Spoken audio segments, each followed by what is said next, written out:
ناظرین، حضرت ابو بصیر کا شمار نبی کریم صلی اللہ علیہ وسلم کے اصحاب میں ہوتا ہے۔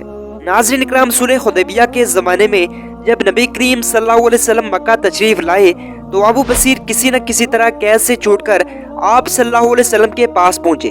ناظرین اکرام، ابو بصیر نے اس زمانے میں اسلام قبول کیا جب تعزیرات مکہ میں ان کی ادنیٰ سزا قید و بند تھی۔ چنانچہ حضرت ابو بصیر اسلام کے جرم میں قید میں ڈال دیے گئے۔ صلح حدیبیہ کے زمانے میں جب نبی کریم صلی اللہ علیہ وسلم مکہ تشریف لائے تو ابو بصیر کسی نہ کسی طرح قید سے چھوٹ کر آپ صلی اللہ علیہ وسلم کے پاس پہنچے۔ ناظرین اکرام، اس وقت صلح ہو چکی تھی۔ اس کی دفعات میں ایک دفعہ یہ بھی تھی کہ جو مسلمان مشرکین کے پاس سے بھاگ کر رسول اللہ صلی اللہ علیہ وسلم کے پاس چلا جائے گا تو اس کو واپس کر دیا جائے گا۔ اس لیے ان کے آنے کے بعد ہی اظہر بن عبد العوف اور ایک اور شخص نے نبی کریم صلی اللہ علیہ وسلم کے پاس آدمی بھیجے کہ وہ معاہدے کے روح سے ابو بصیر کو واپس لے آئے۔ ناظرین اکرام، حضرت محمد صلی اللہ علیہ وسلم کو ابو بصیر کی واپسی کی نتائج معلوم نہ تھے، لیکن معاہدے کی پابندی کے خیال سے آپ نے حضرت ابو بصیر سے فرمایا کہ ہم نے ان لوگوں سے جو معاہدہ کیا ہے وہ تم کو معلوم ہے۔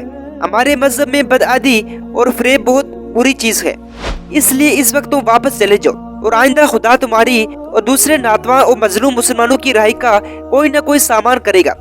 ناظرین اکرام، ابو بصیر مشرکین کے مظالم کا تجربہ کر چکے تھے، اس لیے نبی کریم صلی اللہ علیہ وسلم سے عرض کیا، یا رسول اللہ، آپ مجھ کو مشرکین کے حوالے کرتے ہیں کہ وہ میرے مذہب پر مجھے فتنے میں مبتلا کرے۔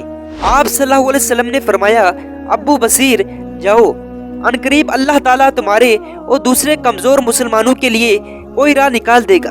ناظرین اکرام، اس حکم کے بعد یوں چلا کی بھی گنجائش نہ تھی، اس لیے آپ راضی برضا ہو کر قریش کے آدمیوں کے ساتھ واپس چلے گئے۔ ناظرین اکرام، اس کے بعد ذوالخلیجہ کے مقام پر ساتھ لے جانے والے آدمی کھجور کھانے کے لیے ٹھہر گئے۔ ابو بصیر نے ان میں سے ایک سے کہا، واللہ تمہاری تلوار کتنی اچھی ہے۔ دوسرے نے بھی ان کی تائید کی اور تلوار میان سے کھینچ کر کہا، اے اللہ، نہایت عمدہ تلوار ہے، میں نے اس کا بار بار تجربہ کیا ہے۔ حضرت ابو بصیر نے کہا، لاؤ ذرا میں بھی دیکھوں کہ یہ کیسی تلوار ہے۔ ناظرین اکرام، اس کے علاوہ حضرت ابو بصیر نے تلوار لے کر ایک شخص کو وہیں ڈیر کر دیا اور دوسرا آدمی خوف سے بھاگ نکلا اور مدینہ جا کر مسجد نبوی میں پہنچا۔ نبی کریم صلی اللہ علیہ وسلم نے اسے بدخواست دے کر فرمایا، یہ خوفزدہ معلوم ہوتا ہے۔ قریب جا کر اس شخص نے واقعہ بیان کیا کہ میرا ایک ساتھی اس طرح سے مار ڈالا گیا اور میری جان بھی خطرے میں ہے۔ ناظرین اکرام، ابھی یہ شخص واقعہ بیان کر ہی رہا تھا کہ حضرت ابو بصیر پہنچ گئے اور عرض کیا، یا نبی، آپ کو اللہ تعالیٰ نے اپنی ذمہ داری سے فارغ کر دیا ہے۔ آپ نے مجھے معاہدے کے مطابق واپس کر دیا تھا تو اللہ تعالیٰ نے مجھے نجات دلا دی۔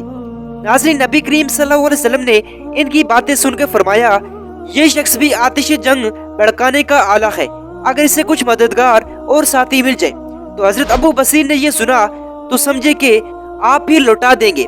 ناظرین اکرام، اس لیے مدینہ سے ساحلی مقامات کی طرف نکل گئے اور کچھ دنوں کے بعد اسی قسم کے ایک اور ستم رسیدہ بزرگ حضرت ابو جندل بھی پہنچ گئے۔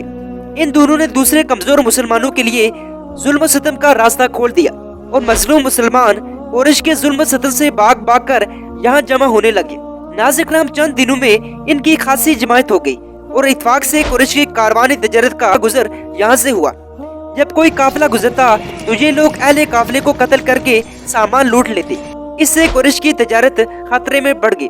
چنانچہ انہوں نے عاجز ہو کر نبی کریم صلی اللہ علیہ وسلم کے پاس آدمی بھیجا کہ اللہ اور رسول رحمی کا واسطہ اس مصیبت سے ہم کو نجات دلائے اور آئندہ سے جو مسلمان بھاگ جائیں گے وہ آزاد ہیں۔ اس پر کلام اللہ کی یہ آیات نازل ہوئی، اور وہی ہے جس نے مشرکین کا ہاتھ تم سے اور تمہارے ہاتھ ان سے روک دیا۔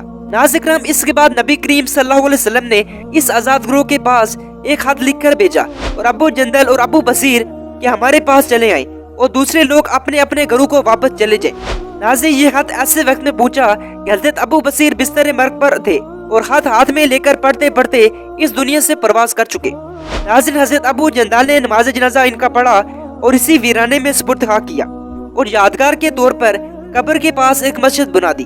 ناظرین اکرام، اللہ تعالیٰ نے حضرت ابو بصیر کو کیسے مظلوم مسلمانوں کا سہارا بنایا، حضرت ابو بصیر اور حضرت جندل نے کیسے بہادری کا مظاہرہ کرتے ہوئے مظلوم مسلمانوں کو رہا کیا۔